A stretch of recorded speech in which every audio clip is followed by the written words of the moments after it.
Alright, well, we're back in Springfield. We just got out of Bourne Legacy, and I know I said last week, like, hey, we're going to try to see this at midnight still when we were in Chicago at Wizard World, but... So busy. We were very, very tired. Thursday night, when the con ended, we were beat. It was a long day. It was a long day. We were very, very, very exhausted, and it kind of came down to, well, I wouldn't be able to put this on the site anyway till we got back, so let's just see when we get back. So we did, and a lot of people there, so I guess technically this isn't a midnight screening, but it's 12:41, so technically, yeah, I guess. Here's another thing too, yeah, AMC has actually stopped doing their midnights. Why? They were kind of sporadic throughout the summer anyway, which was annoying, but we're still going to do it till the end of the summer anyway. We'll just have to go see it Friday instead of Thursday night, but we'll still be doing the car reviews and everything for the rest of the summer, so it'll look like a midnight screening, but... Next 2 weeks. For the next couple of weeks. And I ran into a lot of people at the con who had gone to see the movie, and I was like, how is it? Is it any good? It was very, very mixed. But the one thing I kept asking, well, what about Renner, man? Come on, man. What about Jeremy Renner? Like, oh, he was good. He was good. Yeah. Like, sweet. And that's really why I really wanted to see this. It's like, I want to see Jeremy Renner kick some ass for a couple of hours. Because I'm not the biggest Bourne guy in the world. I love Renner. But I love Jeremy Renner. Well, I fucking I've been a fan of Renner since Dahmer. He is awesome, and Jeremy Renner's always fucking awesome. But I'm not the biggest Bourne guy. I liked the first one alright. The second and the third one, on a technical aspect, they're fine. They have some good action in them. My biggest thing with the Bourne movies is that I don't give a flying fuck about Jason Bourne. Mm-hmm. Not that I think Jason Bourne is, like, unlikable or anything like that. I don't care about Jason Bourne. He's not that much of a character. He's very... and I get it, but it's not really what I like in an action hero. Like, he's very uncharismatic. He doesn't have much of a personality, really. So I didn't care, really. Especially like compared to Renner. Like, Renner was but if Jason Bourne had died at the end of any of those movies, I really wouldn't have given a shit. And I'm not saying I thought he was unlikable, I just didn't care, really.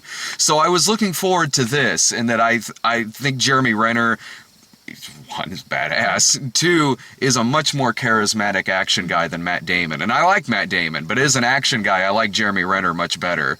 So I was really looking forward to this for that. And this movie... I liked it. I liked it. I got to see Jeremy Renner be awesome. I did. And here's my thing, and we were talking a little bit about this, in that this, script-wise, is an inferior movie, but with a far superior action lead. So it's hard for me to say what's better, but it really comes down to, I liked Aaron Cross so much better than I liked Jason Bourne. So I'd rather... If you ask me, would I rather watch this movie or Supremacy or Ultimatum, even though this movie has more problems, it has a character that I care about more. It has a character that I want to see more as the movie goes on. When he's off screen, I miss him being on screen. Everyone was great in the movie. Yeah, everyone was great in the movie. Anybody that was like, oh, you're phoning it in. No, but I was excited to see Renner kick ass for 2 hours, but it took over an hour to get into the action-y parts. It did. It was about 45 minutes of what the fuck is going on. Yeah. It was like all of this conspiracy stuff mixed in with to be fair, you said you didn't see the I saw part of the first one. Something happened with the person I was seeing it, and I wasn't digging it that much anyway, so I actually ended up walking out. I know everybody's huge on Bourne, but I was like, I never really got into it. Who walks out of the Bourne identity? Like two sets of teenagers walked out on this one. That's I because think it was 'cause of past curfew. Oh, you didn't know that. I had to tell you that. Either that or they were just like, fuck this noise, or they were going to get in trouble with mom and dad. Well, they were teenagers. They were just pissed it didn't have skids and mud flapping. But no, I mean, that was the thing. I felt stupid watching the movie, and then I leaned over to you, and you were like, I don't know what's going on. I had to lean either. over to you, too, and I'd say I didn't know what was going on either. It was very intricate, and even some things, it was kind of like, okay, well, what was the deal with that? And you never really fully get explained. And I mean, there were even some parts where they were intricate in a good way, like when Edward Norton is great as the choppa guy, like very corporate and cold, and even in situations where he's getting his people on things, the dialogue didn't fall flat. Like he was even like, and if you don't have clearance, talk to so and so and they'll get you set up, and that didn't have to be it was there, very exposition heavy. Yeah, it was very exposition heavy, but not like, as you know, Chief. Yes. As you know, when we found Jason Bourne. Yeah. And the movie's going on while the hunt for Jason Bourne is going on. So it took me a while to pick that up. I picked it up after probably the second. You picked it up sooner than me, which is hilarious because I'm the one who saw the other movies. But I only saw them once. I only saw the sequels the one time. So the last time I saw Ultimatum was when it was in theaters. So it didn't occur to me until far into the movie. It's like, oh, okay, this is going on at the same time. I felt stupid, because I was sitting there like, so Jason Bourne is back for some reason. Like it felt, and that was just my mistake in not picking up on that soon enough. But even with that said, it was weird because we're cutting to Aaron Cross every now and then. Aaron Cross doesn't really fully become like a lead until what you said. Over an hour in the movie. Like he's got, it's kind of this mystery, and they're taking people out because they put them on, pill regimens. So you're seeing all of the agents throughout suddenly dying, and then Aaron Cross is in this little cabin, and they met up with this, other person, and then suddenly, they're like, oh, is there a drop? And he goes out to check up, and then, the shed gets blown to pieces, so he realizes, fuck, they're killing us off. They go through, like, all of this dialogue in between him and, like, this, tundra mountains, and then you see them try and wipe out the scientists, which is where Rachel Weisz is. That was a good scene. Yes, when that scientist was was going through shooting those people. That was a good scene. And then finally, she survives, and then of course not the agents, but the government-y people come to the house, and they're checking on her, and then they're trying to kill her, and then boom, Aaron Cross comes in, and that's where their relationship starts. And the dialogue they had in the car after first meeting was some of You think my name is James? Yeah, the greatest interaction. I only know you as number 5. Yeah, it's Johnny 5. It was lighthearted yet serious and to the point, and got plot along the way without being exposition-y and boring. Well, and government-y people is the technical term of it. Is.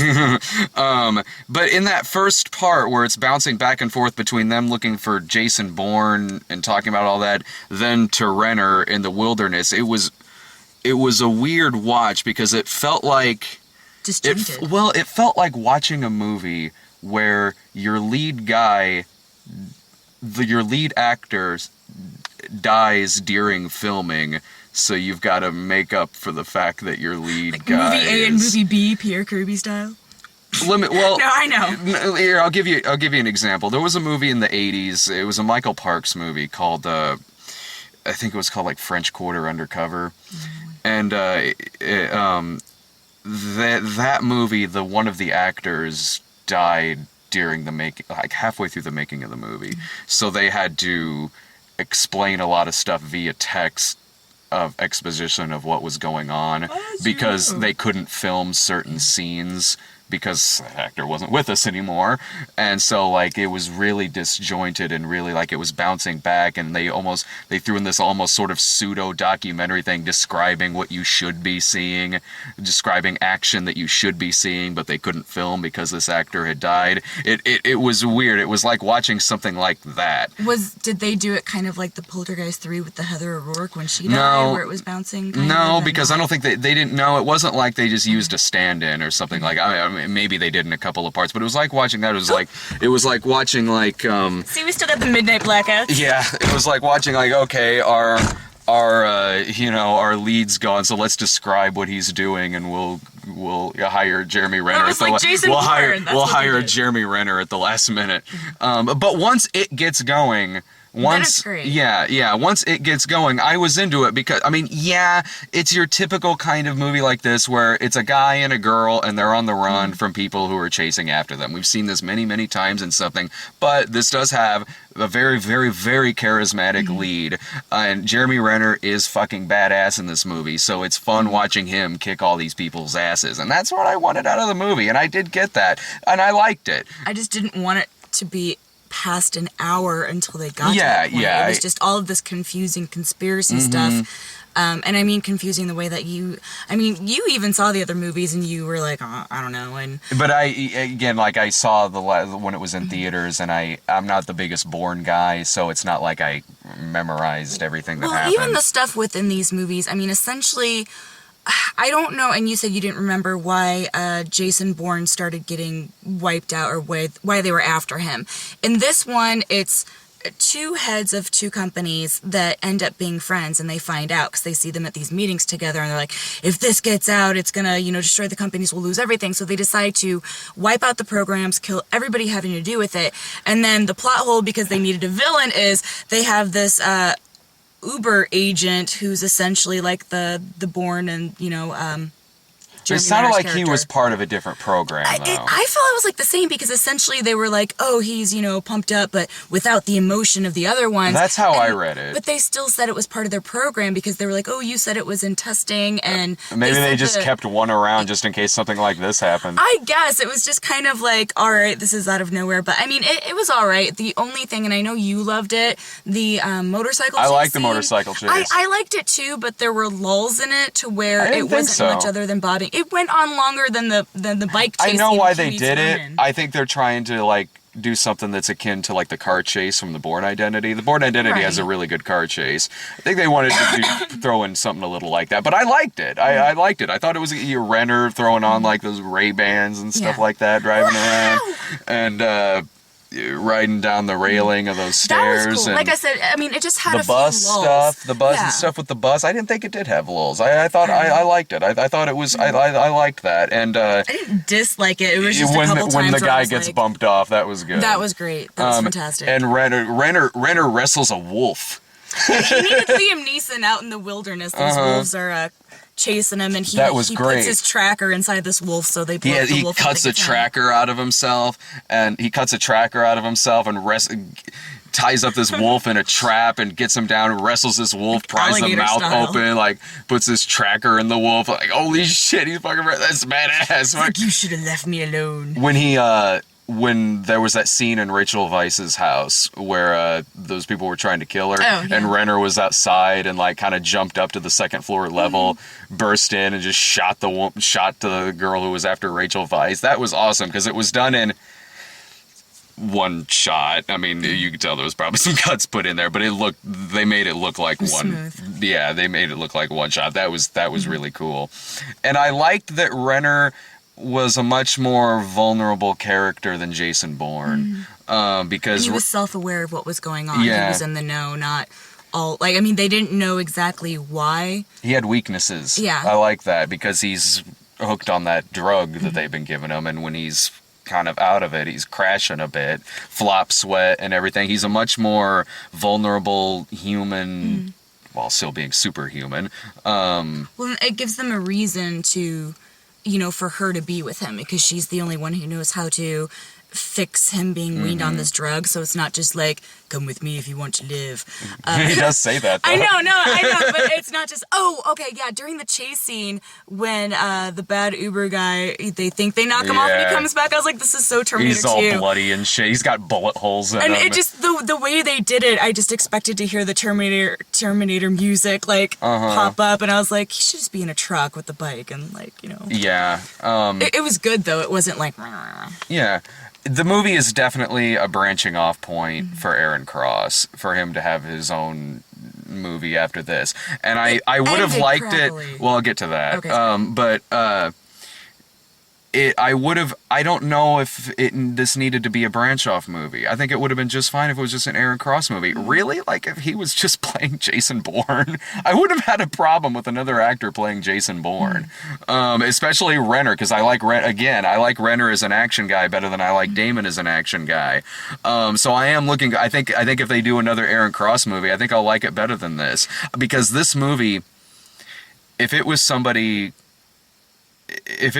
who wasn't Jeremy Renner, if it was a much lesser lead, I don't think I would have liked this movie. Well, I told you who they were considering. They were considering Tobey Maguire. No, fuck that. And Alex Pettyfer and, like, this whole list of people. Who's Alex Pettyfer? He was the one in Magic Mike, the counterpart.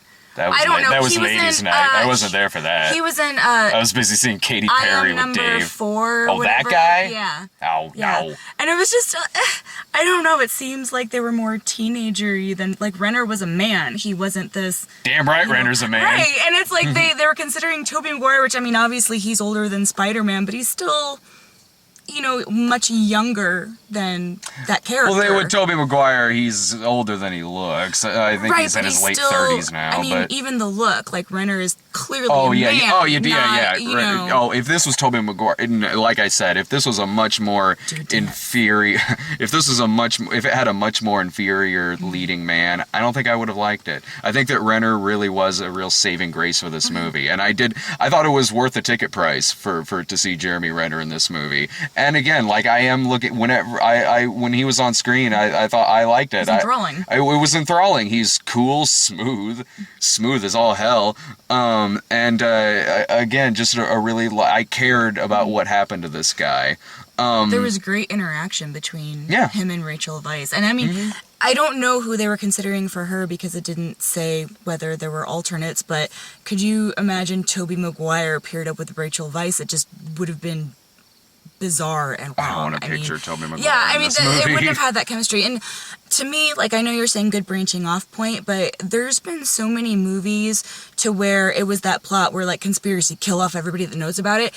It almost could have been its own movie with a few tweaks. Like, it could have just been... You mean out of the Jason Bourne universe? Yeah, I mean, it could have just been some kind of steroid chemical dependency with some kind of conspiracy. And instead of hinting on all of this, Jason Bourne, they're going to find out about this company, it clearly could have been its own unique movie. I think a better way to do it, because it does tie in with Treadstone. It does tie in with things that were going on with that organization with the other Bourne movies.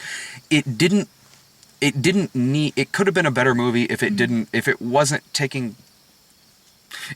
name dropping Jason Bourne all of those times. And that's why they did it. Yeah, I know, but I mean, it still could have. Well, who's gonna forget? It's called the Bourne Legacy. Well, I think that was to establish for people who didn't pick up on the fact that it was going on at the same time. Which honestly, it didn't even really need to be established and pounded in that it's at the same time because obviously there's shit going on while Bourne's being chased, and they kept doing 2 or 3 updates, at least 2, of like, he's in New York now, how is he living? And it's like, we know he's an uber soldier. You don't have to establish in order to know that Renner has these capabilities. Yeah. And so it seemed like they were trying to pound, in case you forgot about the last movies, that, this is a super soldier and they're capable of crazy things, and that's why Renner's, jumping across mountaintops. And I really think that's why they were pounding so much about, how could this be? Well, I know that, you can't ask that because it didn't really need that. It didn't. It really didn't need that, and really that's just the first act of the movie. The movie. That really was the first act, a long first act, but that was the first act of the movie. And when it does get going, I was entertained. I didn't, and here's where I'm going to go. This is where I'm going to talk about the end. This movie, not that there's a twist, but like this movie didn't feel like 2 hours and 15 minutes to me, because when this movie ended, I thought there was going to be like 45 minutes of the movie left. This movie has a extremely abrupt ending. Like, I'm talking like up there with like The Devil Inside. But I mean, this is a far better fucking movie. But it just, I was expecting some kind of climax between Edward Norton and between Jeremy Renner, and the movie, you can tell that they want to make another one, but the movie just ends. It just ended to me. It didn't even feel like there was a third act of the movie. And I know I said the same thing about I said the same thing about Total Recall too, but in Total Recall, when it was getting near the end, I could tell it was getting near the end. I could tell it was getting near the end. You could obviously tell when the ending is. The thing about Total Recall is it just seemed like, you know, a couple long acts, but even at the end, you know it's about to end. You know all of that. And this wasn't the case. I was expecting a third act in this movie that didn't really happen. I wasn't, because again, the first part dragged on, so I checked my phone when they finally got to the action. Well, if I was checking my phone, well, I only did that, and again, it was formulaic with the whole, you know, wiping people out, things like that. And when they started wrapping down where, you know, will you help us? And then jumping back to the corporate side and then the law side, I was like, fuck, as soon as it got to the point, Edward Norton's last scene is, here's the room they stayed last night, and they're scrolling around with the camera, and on the mirror written in whatever black marker, it says no more, and there's just this pan of his look like, you know, and that's so formulaic of these escaping conspiracy movies. I was like, fuck, it's gonna end. And then of course they're on a boat, and I didn't get the whole I'm mapping out our options where to go, and then I was hoping we were lost, and then he rolls up the map, and then it's just inaudible dialogue and pans out. It's you have to go somewhere. Are you gonna leave on this? No, I know. I got that. That was just a typical last line for a movie. I know, but again, I don't think it was supposed to be very. I felt cheated. Well, so did I. I was expecting 45 more minutes of the movie. I was more cheated because I saw it coming, so that's why I was like, really, that's your last line is, you know. I thought it was a fine last line for a movie. Because she wasn't saying, like, it was just a typical last line for a movie, you know, like, what are we gonna do now? Yeah, or like, he says there's a storm coming, you know, like the end of the Terminator. I'm not a bit surprised. It felt like just a kind of a last line like that. So I didn't have a problem with that. Well, I guess I don't know, with everything and how they were wrapping up, and I saw it coming, that I didn't get the motivation to be, you know, well, I'm mapping out our options. Oh, well, I was hoping we were lost. And he rolls it up. It's like, well, you still have to map out your options of what you're going to do after the boat. You can't live on this family's boat forever. So that was the point where it was like, you know, hey, we're going to talk about what we're going to do next. And it's never mind. He wasn't driving the boat. I'm sure the guy driving it knows where he's going. They're living off this poor Filipinos, you know, family's boat that takes them in after the motorcycle wreck. But I'm just saying, because I was so disappointed the ending, it was like, I looked at you and was like, is this the end? I was like, really? But the movie's very flawed, but it's still fun.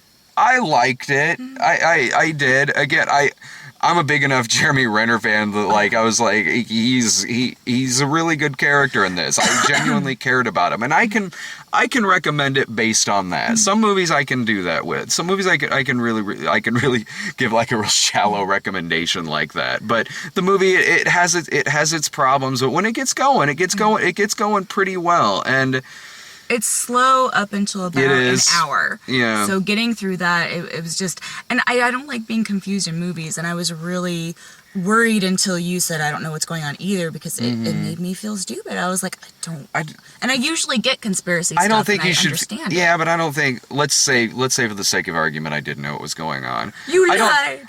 Well, let's say for the sake of argument that I knew what was going on. I don't think that you watching the fourth entry in a series and not knowing what's going on in a series that you haven't seen the other movies, I don't think that makes you stupid. Well, no, that makes you a person who's watching the fourth entry in a series where you didn't see the other three. I warned you, and you were like, no, go, it won't matter, but... I didn't say that. No way did I say that. You said that it probably wouldn't affect too badly. No, I said that would be interesting in the video. Oh, okay. I said, well, that'll be interesting in the video, because you haven't seen the others. That might be kind of funny. It was supposed to be Brian coming with me, but I don't know where he is. Fell off the face of the earth. We haven't heard from him. So. But anyway, so I thought it was a decent enough flick.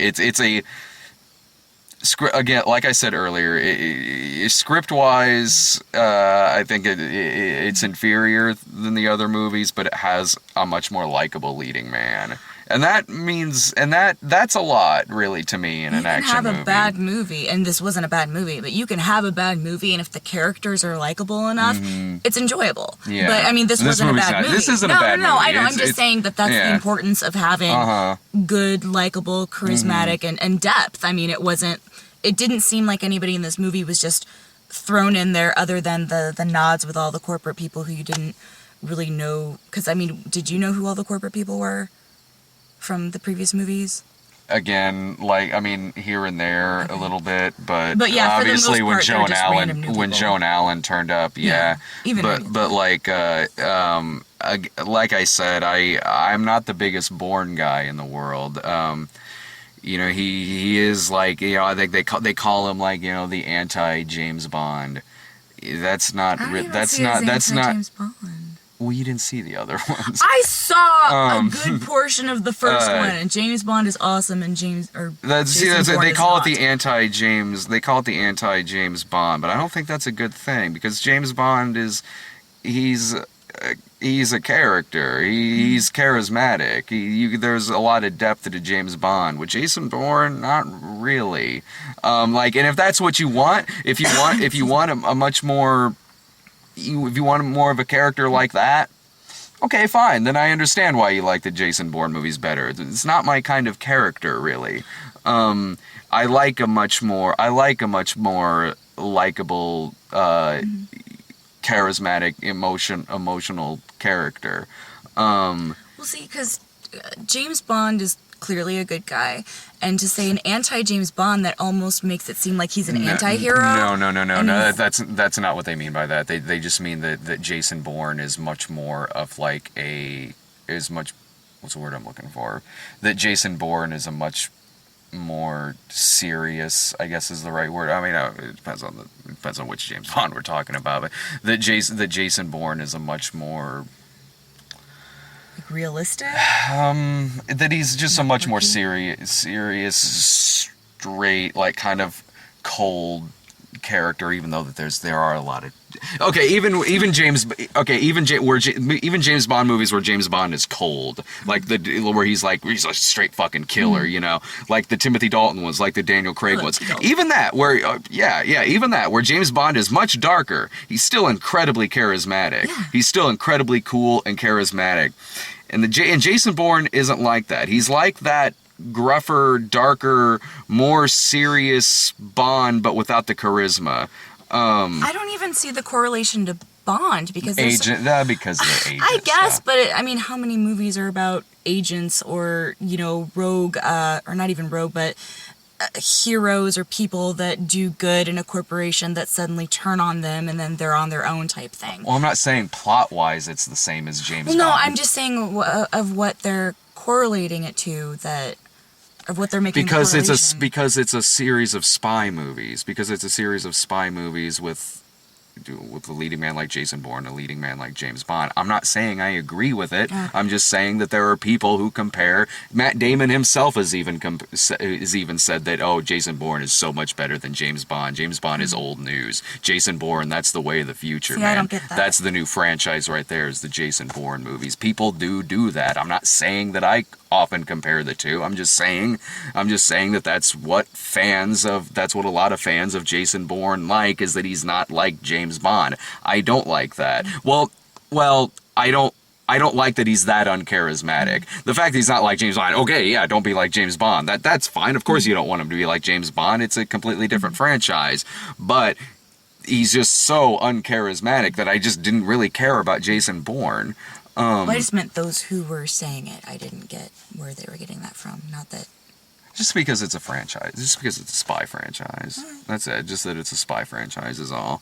I'm a huge Bond guy, so I was going to side with James Bond on that.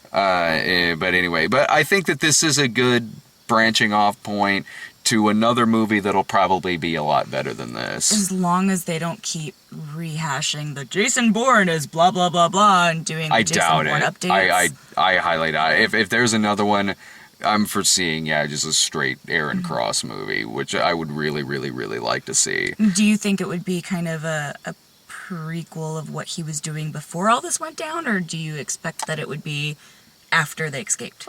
I don't know. Speculation, what would you prefer? I wouldn't want a prequel. I wouldn't want a straight prequel. I would imagine that if they did another one, it would flashback to what they would have flashbacks to what he was doing before all this. It does that in this one. Yeah. I would imagine there would be more of that, but I wouldn't want it to be a straight up prequel. I definitely want to see a sequel to this. So I liked it. I thought it was okay. I thought it was okay. If you're a really big Jeremy Renner fan like me, you're gonna get you'll probably have a decent enough time. There's enough badass Jeremy Renner moments. Yes. There is enough badass Jeremy Renner moments in the movie that'll keep you interested. So the first hour. Yeah. I thought it was okay. A marginal recommendation, It's got a good enough leading guy to where I was entertained, and I was entertained, and I wanted to see where it was going. So as flawed as it is, I liked it. I liked it okay. What do you expect if people are hardcore on the Bourne movies? How do you expect that maybe they'll feel on this movie with a different actor in different direction? Luckily, they've done a good enough job in advertising this movie that you go into this thing knowing that it's not about Jason Bourne, that it's about Aaron Cross. Comparison-wise, if they are gung-ho and in love with the Bourne movies, are they going to look at this and be like, it's too different? You're asking the wrong guy. I don't know. You saw them. I didn't see them. Yeah, but I'm not that kind of a Jason Bourne fan, so I don't know. I don't look into Can't speculate. I can't look into the heads of. I have no idea. I was just curious on your opinion. I have no idea. I'm not a Jason. You'd have to ask a rabid Jason Bourne fan. You'd have to ask a rabid fan of those movies. I don't know. I liked the fact that this one had a character in it that I liked a lot more than Jason Bourne. I did. So that's really my final thoughts on it. It was a decent enough way to kill a couple of hours. Sure. What about you? Likeable characters, aside from, again, I've said it like 3 times that it took like an hour to get into the meat of it, and so it was kind of just like, what the fuck, are they going to explain this? And they do explain some of it, like with the virus thing, and I was like, what are they talking about? Virus? And you're like, oh, they actually do explain that, so, but yeah, no, I liked it a lot. If you're hardcore on the other Bourne movies, I don't know, because it is a different direction, it's a different movie from what I saw and what I know of the Bourne movies. So if you like actiony scenes, it's got plenty of it once it gets into it. Very entertaining. Yeah. So it was decent enough. All right. So I think this weekend is Expendables 2 and Rated R and Sparkle. Sparkle, Charlie. Is that like the sequel to Glitter? No, it's that Whitney Houston thing. Oh, okay. So that'll be Who's seeing that one? I don't know, man. I'll call up Dave. No dibs.